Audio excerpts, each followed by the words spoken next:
प्यारे श्रोताओं नमस्कार। मैं हूं आपकी होस्ट मीता गुप्ता।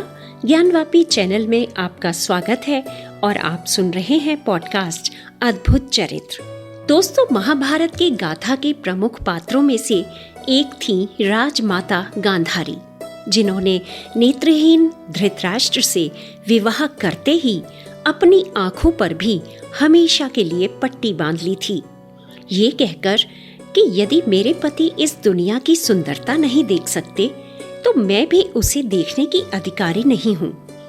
गांधारी एक ऐसी स्त्री थी जिनके भीतर क्रोध था, दुख था।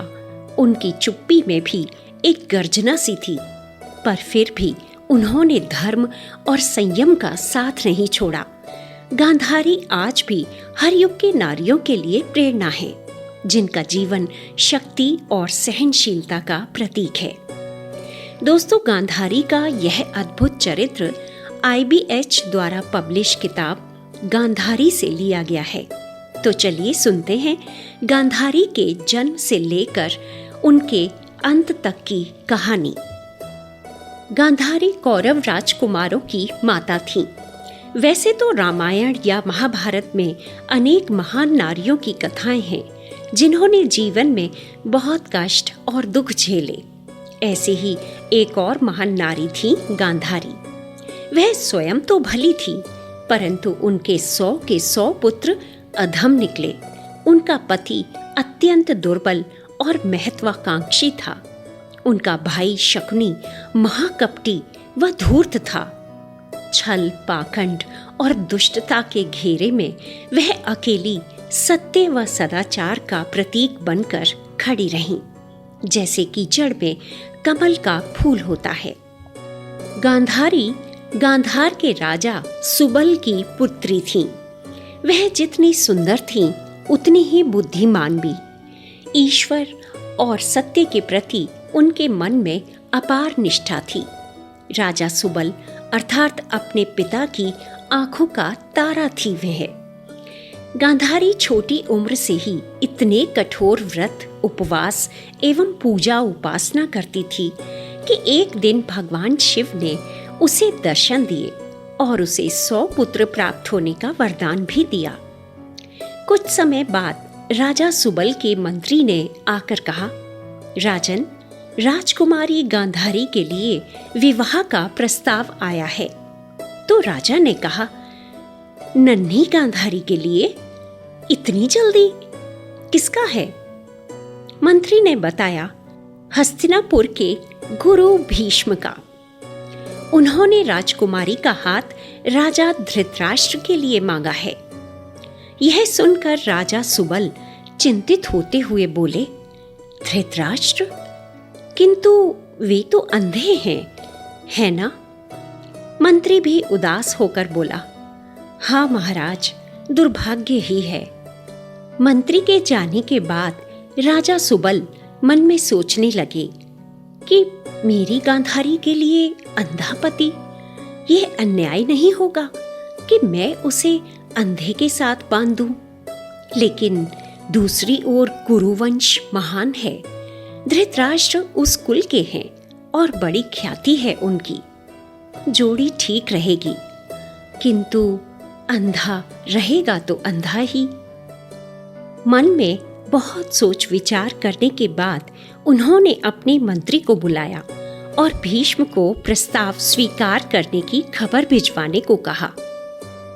गांधारी को भी अपने पिता के इस निर्णय का पता चला तो गांधारी उपवन में बैठी सोचती रही, मेरे होने वाले पति ने प्रकाश कभी देखा ही नहीं। चिड़िया, फूल, प्रकृति की रंग बिरंगी सुंदरता वे कभी देख नहीं पाएंगे। इसलिए जो उन्हें प्राप्त नहीं, वह मुझे भी नहीं चाहिए। भावी पति के प्रति उसके मन में इतना मान और प्रेम जागा कि उसने अपनी आंखों पर रेशम की पट्टी बांध ली।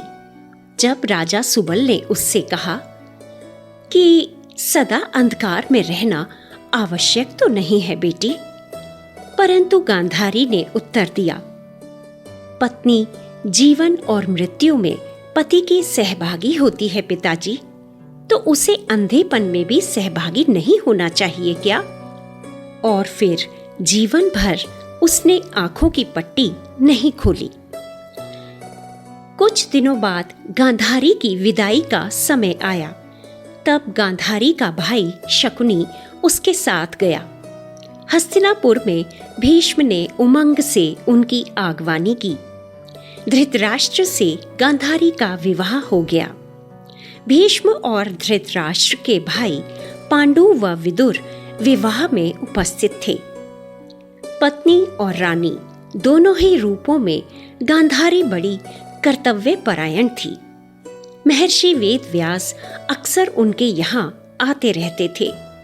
एक दिन वे हस्तिनापुर के महल में आए।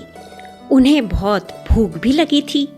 गांधारी ने वेदव्यास जी का स्वागत किया और उनके लिए भोजन मंगवाया। वेदव्यास जी भोजन खा लेने के बाद बोले, आहा, ऐसे स्वादिष्ट व्यंजन थे। गांधारी, तू स्त्रियों में रत्न है। मैं तेरी सेवा से प्रसन्न हूँ। जा, तेरे 100 पुत्र होंगे। बीतते समय के साथ गांधारी गर्भवती हो गई। उसकी दासियां गांधारी का ध्यान रखती थीं। कई महीने बीत गए, किंतु गांधारी व उसकी दासियां सोचने लगीं कि रानी के प्रसव का समय तो कब का निकल गया, कहीं विलंब से हानि ना हो। एक दिन एक दासी भागती हुई गांधारी के पास आई और बोली, शुभ समाचार है रानी जी। आपकी देवरानी और राजा पांडु की पत्नी कुंती ने पुत्र को जन्म दिया है। युधिष्ठिर नाम रखा जाएगा बालक का। यह सुनकर गांधारी अकेले में सोचने लगी, कुंती, तू भाग्यशाली है। जंगल में भी मंगल हो गया तेरे लिए, और मैं यहाँ राजभवन में बैठी हूँ। सब सुख मुझे प्राप्त हैं। अभाव है तो यही कि मैं मां नहीं बनी। अंत में कुछ समय बाद गांधारी ने एक बालक को जन्म दिया। राजा धृतराष्ट्र भी खुशी से बोले, भगवान ने बड़ी कृपा की, कुरुराज घराने को उत्तराधिकारी दिया। परंतु जन्म लेने वाला बालक अजूबा ही था। उसमें न प्राण थे, न उसकी शक्ल सूरत थी। वह केवल मांस का एक टुकड़ा सा था। राजा धृतराष्ट्र को जब सन्नाटा सा लगा तो वह चिंतित होकर पूछने लगे, काका भीष्म, भैया विदुर, बताओ ना क्या बात है। पर भीष्म से सच्चाई सुनकर गांधारी को बड़ा दुख हुआ। वह रोती हुई सोचने लगी कि यह कैसे हुआ। शिवजी और महर्षि व्यास के वरदान झूठे हो गए। वेद व्यास जी भी ये समाचार पाकर तुरंत वहां आए और बोले, धीरज रखो गांधारी, तुम्हारे 100 पुत्र अवश्य होंगे। मैंने वर दिया है। तब व्यास जी ने दासी से थोड़ा शीतल जल लाने को कहा। वह जल व्यास जी ने निष्प्राण मांस के टुकड़े पर छिड़का। फिर उन्होंने दासी से घी के 100 घड़े लाने को कहा। गांधारी वहां बैठी बैठी सोच रही थी कि एक पुत्री भी होती तो कितना अच्छा होता। वेद व्यास जी गांधारी के मन की बात जानकर मुस्कुराए और बोले, तुझे एक पुत्री भी चाहिए, यह इच्छा भी पूरी होगी। घी का एक और घड़ा लाओ। निष्प्राण मांस के टुकड़े के 101 भाग करके व्यास जी ने हर भाग को एक एक घड़े में रख दिया और गांधारी को कहा, इन घड़ों को 2 वर्ष बीतने पर खोलना, तेरी इच्छा पूरी होगी। गांधारी ने 2 वर्ष प्रतीक्षा में बिताए। अगले दिन जब गांधारी ने घड़े खोले तो 100 घड़ों में से पुत्र निकले और एक घड़े में से एक लड़की निकली। गांधारी अपने पहले पुत्र को गोद में लेकर खुश थी, लेकिन अचानक बच्चा ढेंचू ढेंचू करके रोने लगा। गांधारी व सभी लोग सोचने लगे कि बालक की ये कैसी आवाज है। सब सन्न रह गए। फिर विदुर साहस बटोर कर बोले, भैया धृतराष्ट्र, दुख की बात है, बालक का यह रेंकना अशुभ है। गांधारी और धृतराष्ट्र आश्चर्यचकित हो गए। फिर धृतराष्ट्र ने विदुर से पूछा कि अब क्या करें। विदुर क्षण भर सोचकर बोले, इस बालक का त्याग करना ही होगा, अन्यथा। तभी धृतराष्ट्र बीच में बोल पड़े, नहीं नहीं, ऐसा मत कहो। व्यास जी की कृपा से इसका जन्म हुआ है, शुभ ही है। परंतु विदुर ने धृतराष्ट्र को समझाने की कोशिश की कि यह बालक कुल का नाश कर देगा, भैया बाद में तुम पछताओगे। लेकिन धृतराष्ट्र मानने के लिए तैयार नहीं थे। धृतराष्ट्र रोती हुई गांधारी को सांत्वना देने लगे कि तुम्हारा पुत्र तुमसे अलग नहीं होगा।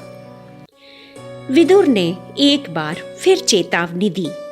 फिर भी धृतराष्ट्र ने पुत्र को अपने पास रखने का निर्णय किया, किंतु बालक का रेंकना गांधारी के मन में रह रहकर खटकता रहा।